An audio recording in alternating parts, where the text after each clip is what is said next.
Guys, welcome back to sunshine mama vlogs. ഇന്ന് actually എൻ്റെ ഡിസംബറിലെ ട്രിപ്പ് കിക്ക് ഓഫ് ചെയ്യുന്ന ദിവസമാണ്. അപ്പൊ നിങ്ങൾ വിചാരിക്കും ഓക്കെ ഞാൻ എന്തോ ഒരു വലിയ ട്രിപ്പിന് പോവുകയാണ്. അല്ല, ഡീറ്റെയിൽസ് പറയുമ്പോൾ നിങ്ങൾക്ക് കോമഡി ആയിട്ട് തോന്നും. ഇവിടെ നമ്മുടെ ഡെയിലി റൊട്ടീൻസിൽ നിന്ന് കുറച്ച് മാറി നിൽക്കുക, വേറെ എന്തെങ്കിലുമൊക്കെ ചെയ്യുക, യാത്ര ചെയ്യുക, അതൊക്കെ നമുക്ക് റിലീഫ് കിട്ടുന്ന കാര്യമാണല്ലോ. അതിപ്പോ എവിടെയാണെങ്കിലും ശരി, നമ്മൾ ഡെയിലി റൂട്ടീൻസിൽ നിന്ന് മാറി നമ്മൾ വേറെ കുറച്ച് കാര്യങ്ങളിലൊക്കെ നമുക്ക് ഇഷ്ടമുള്ള കാര്യങ്ങളിലൊക്കെ ഇൻവോൾവ് ആകുമ്പോഴത്തേക്കും അതിൻ്റെ ഒരു ഫീലിംഗ് വേറെ തന്നെയാണ്. അപ്പം എൻ്റെ 2025 ഒരു മേജർ ട്രിപ്പ് എന്ന് തന്നെ വേണമെങ്കിൽ പറയാം. അത് ഇന്ന് ഒഫീഷ്യലി കിക്ക് ഓഫ് ചെയ്യാണ്. ഇന്ന് ഞങ്ങൾ വർക്കലയിലാണ് പോകുന്നത്. ഇനി നാളത്തെ കാര്യം ഞാൻ പറയാം. അത് കഴിഞ്ഞ് വീണ്ടും ഉണ്ട്. എല്ലാം നിങ്ങൾക്ക് വഴിയേ മനസ്സിലാവും. ഓക്കെ, അപ്പോൾ ഇന്ന് എൻ്റെ ട്രിപ്പ് വർക്കലയിലോട്ടാണ്. ഞങ്ങളുടെ ടീമിൻ്റെ ഒരു വൺ ഡേ ഔട്ടിംഗ് ആണ്. വർക്കലയിലെ ഗ്രീൻ സാവറേറ്റ് എന്ന് പറഞ്ഞിട്ടൊരു റിസോർട്ടിലോട്ടാണ് ഞങ്ങൾ പോകുന്നത്. അപ്പോൾ എല്ലാവരും ആദ്യം ഓഫീസിലെത്തണം. അവിടെ നിന്ന് ഞങ്ങൾക്കൊരു ബസ് അറേഞ്ച് ചെയ്തിട്ടുണ്ടായിരുന്നു. അങ്ങനെ ഞാനൊരു ഇച്ചിരി ലേറ്റായിരുന്നു, പക്ഷെ വലിയ കുഴപ്പമില്ല. ഞാൻ പോയപ്പോൾ എല്ലാവരും ഒക്കെ എത്തുന്നതേ ഉണ്ടായിരുന്നുള്ളൂ. ഞങ്ങൾ ആക്ച്വലി ബസ് ഉള്ളിലാണ് നിർത്തിയിരിക്കുന്നതെന്ന് വെച്ച് ഞങ്ങൾ അകത്ത് വെയിറ്റ് ചെയ്യുമായിരുന്നു. പക്ഷേ അത് നമ്മുടെ ഫ്രണ്ടിൽ ഗേറ്റിൻ്റെ അവിടെയാണ് ബസ് നിന്നിരുന്നത്. അങ്ങനെ ഞങ്ങൾ എല്ലാവരും ഒരുമിച്ചൊരു ജാഥയായിട്ട് ഗേറ്റിലോട്ട് നടക്കുകയാണ്. നമ്മൾ ബേസിക്കലി ഒരു ടീം ഔട്ടിങ് എന്തിനാണ് ഇതുപോലെ പ്ലാൻ ചെയ്യുന്നതെന്ന് വെച്ചാൽ, നമ്മൾ യൂഷ്വലി എപ്പോഴും നമ്മുടെ ടീമിലുള്ള ആൾക്കാരെ കാണുമ്പോൾ അത് കൂടുതലും വർക്ക് റിലേറ്റഡ് കാര്യങ്ങളായിരിക്കും ഡിസ്കസ് ചെയ്യുന്നത്. അല്ലാത്ത കാര്യങ്ങൾ ഡിസ്കസ് ചെയ്യാറുണ്ട്, പക്ഷെ കൂടുതലും നമ്മൾ വർക്ക് റിലേറ്റഡ് കാര്യങ്ങളായിരിക്കും ഡിസ്കസ് ചെയ്യുന്നത്. അപ്പോൾ നമ്മളുടെ ഇടയിലുള്ള ഒരു ബോണ്ട് ഒന്ന് സ്ട്രെങ്തൻ ചെയ്യാനും നമുക്ക് കുറച്ച് കാര്യമായിട്ട് നമുക്ക് എല്ലാവരുമായിട്ട് മിങ്കിൾ ചെയ്യാനും പരിചയപ്പെടാനും ഒക്കെ വേണ്ടിയാണ് നമ്മൾ യൂഷ്വലി ഇതുപോലത്തെ ടീം ഔട്ടിങ്സ് പ്ലാൻ ചെയ്യുന്നത്. അതിനോടൊപ്പം തന്നെ നമ്മുടെ ടീമിൽ നിന്നുള്ള കുറച്ച് ആൾക്കാർ കൊച്ചിയിൽ നിന്നൊക്കെ ഉണ്ട്. അപ്പോൾ അവരും ഒക്കെ നമ്മളെ ജോയിൻ ചെയ്യാറുണ്ട് ഈ ഒരു ദിവസം.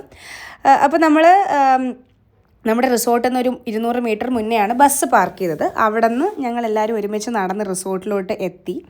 ഒരു 1-2 റൂംസ് നമുക്ക് വേണ്ടി ഓൾറെഡി അവർ ബുക്ക് ചെയ്തിട്ടുണ്ടായിരുന്നു, നമുക്ക് ഫ്രഷ് അപ്പ് ചെയ്യാനും പിന്നെ ബാഗ്സൊക്കെ വെക്കാനും ഒക്കെ വേണ്ടി. നമ്മൾ ആദ്യം വന്നു, എല്ലാവരും ഒക്കെ ഒന്ന് സംസാരിച്ചിട്ട് പിന്നെ നമ്മൾ നമ്മുടേതായിട്ടുള്ള റൂംസിലോട്ട് പോയി നമ്മളൊന്ന് സെറ്റിലായി. വാഷ്റൂമിലൊക്കെ പോയി. പിന്നെ നമ്മളിനി ആക്ടിവിറ്റീസ് ആണ് കൂടുതലും. ആക്ടിവിറ്റീസ് എന്ന് പറയുമ്പോൾ ഭയങ്കര രസകരമായിട്ടുള്ള ആക്ടിവിറ്റീസ് ആയിരുന്നു. എല്ലാവർക്കും ഒരുമിച്ച് എൻജോയ് ചെയ്യാൻ പറ്റുന്ന ആക്ടിവിറ്റീസാണ് ആ റിസോർട്ടിലുള്ള ആൾക്കാർ നമുക്ക് വേണ്ടി പ്ലാൻ ചെയ്തിരുന്നത്. അപ്പോൾ നമ്മൾ എത്തിയ ഉടനെ അവർ നമുക്ക് റൂംസ് എല്ലാം തന്നു. അങ്ങനെ ഞങ്ങളുടെ എൻ്റെ റൂമിൽ മെജോറിറ്റിയും എന്നെപ്പോലെ തന്നെ അമ്മമാരാണ്. അതുകൊണ്ട് തന്നെ ഞങ്ങൾക്ക് ഷെയർ ചെയ്യാൻ ഒരുപാട് കോമൺ ടോപ്പിക്സ് ഉണ്ടായിരുന്നു. അങ്ങനെ അതൊക്കെ ഞങ്ങൾ സംസാരിച്ചിരുന്നു. പിന്നെ അതിനുശേഷം പയ്യെ നമ്മുടെ പുറത്തോട്ടൊക്കെ ഞങ്ങളൊന്ന് ഇറങ്ങി കാണാമെന്ന് വിചാരിച്ച് ഞങ്ങൾ പുറത്തോട്ട് ഇറങ്ങിയപ്പോഴാണ് നമുക്ക് വേണ്ടി അവർ വെൽക്കം ഡ്രിങ്ക് വെച്ചിട്ടുണ്ടായിരുന്നു.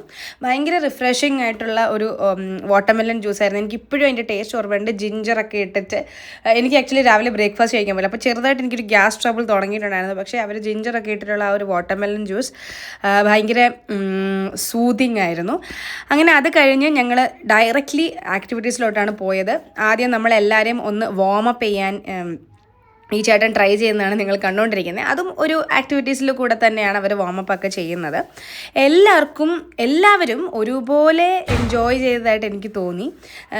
കുറച്ച് ഇൻട്രോവേർട്ടായിട്ടുള്ള ആൾക്കാരാണെങ്കിലും അങ്ങനെ അധികം ഇതുപോലത്തെ കാര്യങ്ങളിലൊന്നും അവിടെ ഡെയിലി ബേസ് ഇൻവോൾവ് ആവാത്ത ഒക്കെ ആൾക്കാർ വരെ ഈ ഇവൻറ്റ്സിലൊക്കെ നമ്മൾ ഇൻവോൾവ് ചെയ്യിപ്പിച്ചു എന്ന് വേണമെങ്കിൽ പറയാം. അത് ഭയങ്കര രസമായിരുന്നു.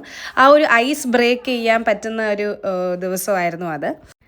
ഒന്നിലധികം ആക്ടിവിറ്റീസ് ഉള്ളതുകൊണ്ട് തന്നെ ഓരോ ആക്ടിവിറ്റീസ് കഴിയും തോറും പല ആൾക്കാരും ആക്റ്റീവ് ആയിക്കൊണ്ടേയിരുന്നു.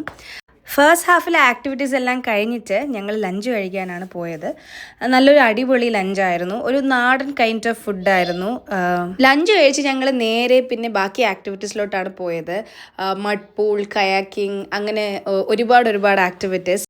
അതെല്ലാം കഴിഞ്ഞ് ഞങ്ങൾ ചായ കുടിക്കാൻ വന്നു. ചായയും വാഴയ്ക്കപ്പമായിരുന്നു നമുക്കുണ്ടായിരുന്നത്. പിന്നെ അത് കഴിഞ്ഞ് എല്ലാവരും ഒരുമിച്ചിരുന്ന് പാട്ടുപാടി ഡാൻസ് ചെയ്തു. അങ്ങനെ കുറേ നല്ല നല്ല മൊമെൻറ്റ്സ് നമ്മൾ ഷെയർ ചെയ്തു. ഭയങ്കര നല്ലൊരു ദിവസമായിരുന്നു ഇന്ന്. അത് കഴിഞ്ഞ് ഞങ്ങൾ കുറച്ച് സമയമൊക്കെ നിന്ന് കുറച്ച് റീലൊക്കെ എടുത്ത് അതൊക്കെ ഞാൻ ഓൾറെഡി എൻ്റെ ഇൻസ്റ്റാഗ്രാമിൽ പോസ്റ്റ് ചെയ്തിട്ടുണ്ട്. അപ്പോൾ ഇതാണ് എൻ്റെ ട്രിപ്പിൻ്റെ സ്റ്റാർട്ടിങ് എന്ന് വേണമെങ്കിൽ പറയാം. കിക്ക് ഓഫ് ചെയ്തത് വർക്കല ട്രിപ്പ് വെച്ചിട്ടാണ്. അപ്പോൾ ബാക്കി വീഡിയോസ് എല്ലാം ഇതിൻ്റെ പുറകെ വരുന്നതായിരിക്കും. എനിക്ക് കുറച്ച് ഡിലേ വന്നു, കാരണം ട്രിപ്പെല്ലാം കഴിഞ്ഞ് ഞാൻ എത്തിയൊന്ന് സെറ്റിലാവാൻ കുറച്ച് സമയം എടുത്തു. അപ്പോൾ ഇഷ്ടപ്പെട്ടെങ്കിൽ like, share and subscribe. See you in the next video. By.